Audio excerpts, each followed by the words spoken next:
ग्वालियर से, जहां छात्र के पैन कार्ड से कुछ लोगों ने एक फर्म का किया गठन।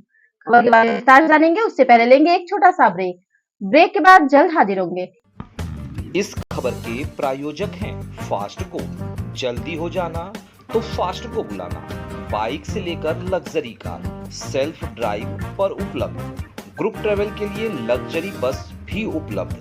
सबसे सस्ता एक बार सेवा का मौका अवश्य दें। व्हाट्सएप करें 9044808808। ब्रेक के बाद आप सभी का स्वागत है। खबर मध्य प्रदेश के ग्वालियर से, जहां जीवाजी विश्वविद्यालय से एमए की पढ़ाई कर रहे एक छात्र के पैन कार्ड से कुछ लोगों ने एक फर्म का गठन कर लिया। छात्र को इस बात की जानकारी तब लगी जब उसके पास इनकम टैक्स का नोटिस आया। ग्वालियर के जीवाजी यूनिवर्सिटी से एमए कर रहा छात्र पिछले 3 महीने से परेशान है। इस छात्र के पैन कार्ड से अज्ञात लोगों ने एक फर्म का गठन कर लिया है, जिससे पिछले 3 सालों में लगभग 46 करोड़ से ज्यादा का लेन देन किया गया। छात्र को इस ट्रांजैक्शन का पता उस समय लगा जब उसके पास आयकर विभाग का नोटिस पहुंचा। इनकम टैक्स अफसरों ने उस पर जीएसटी चोरी करने का आरोप लगाया है। देखिए country bureau chief magazine Rajesh Shivhare की रिपोर्ट। मेरा मामला यह है कि सर मेरे पैन कार्ड का अज्ञात लोगों ने फर्जी तरीके से यूज़ करके जीएसटी रजिस्ट्रेशन फॉर्म बना लिया दिल्ली और मुंबई में। तो इन्होंने सर काफ़ी करोड़ों का ट्रांजैक्शन किया है, जिसका सर मुझे नोटिस आया इनकम टैक्स से। तब जाके मुझे पता चला 27 जनवरी को नोटिस आया, लेकिन घर में शादी थी तो उस कारण से पता नहीं चल पाया। तो 10 तारीख को मुझे इन्फॉर्म किया, लेटर दिया घर वालों ने, तब जाके मुझे पता चल गया। तो सर फिर मैंने आके यहाँ इनकम टैक्स जीएसटी डिपार्टमेंट दोनों में जाके पता किया, तो उन्होंने बताया कि आपके पैन कार्ड का कंपनी फर्म बनी हुई है, आप कंपनी चल रही है आपके नाम की दिल्ली में और पुणे में। उन्होंने काफ़ी का लेन देन किया है।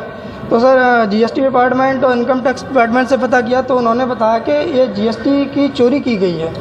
सर 40 करोड़ से ऊपर का शो हो रहा है, जहाँ तक है सर इतना जानकारी नहीं है मुझे ज़्यादा उसमें, लेकिन उसमें जो शो हो रहा है वो मैं बता रहा हूँ। 40 करोड़ 27 लाख ऐसे कुछ करके है सर, क्लियरली नहीं पता है। मैं क्या सर एडिशनल एसपी साहब से मिलने आया हूँ। क्या है सर, मैंने इतने सारे आवेदन दे चुका हूँ, अभी तक कोई कार्रवाई नहीं है, एफआईआर नहीं हुई है। क्योंकि जीएसटी डिपार्टमेंट और इनकम टैक्स डिपार्टमेंट वगैरह तो उनका कहना यही है कि आप एफआईआर कराइए इसकी पहले, लेकिन अभी तक कोई कार्रवाई नहीं है। मैं 3 आवेदन दे चुका हूँ। सर मैं स्टूडेंट हूँ, एमए कर रहा हूँ इंग्लिश से, जीवाजी यूनिवर्सिटी से, एसएलपी कॉलेज से, 4th सेम है, लास्ट सेम है। ये अभी एक शिकायत प्राप्त हुआ है, उसमें उनका कहना है कि उनका पैन कार्ड का दुरुपयोग करके किसी व्यक्ति ने कोई कंपनी ऑपरेट कर रहा था और उस कंपनी द्वारा 40 करोड़ के ऊपर का ट्रांजैक्शन किया है। उस संबंध में इनको इनकम टैक्स डिपार्टमेंट का नोटिस प्राप्त हुआ है, उसके बाद इनको इनके नॉलेज में आ गया, ऐसे बता रहे हैं। तो उस संबंध में उनको सलाह दे दी है कि जो भी डॉक्यूमेंट्स उनके पास है वो अटैच करके आवेदन पुनः प्रस्तुत करने के लिए बोला है। उसमें प्राथमिक जांच की जाएगी और उसके जो भी वैधानिक कार्रवाई है उसके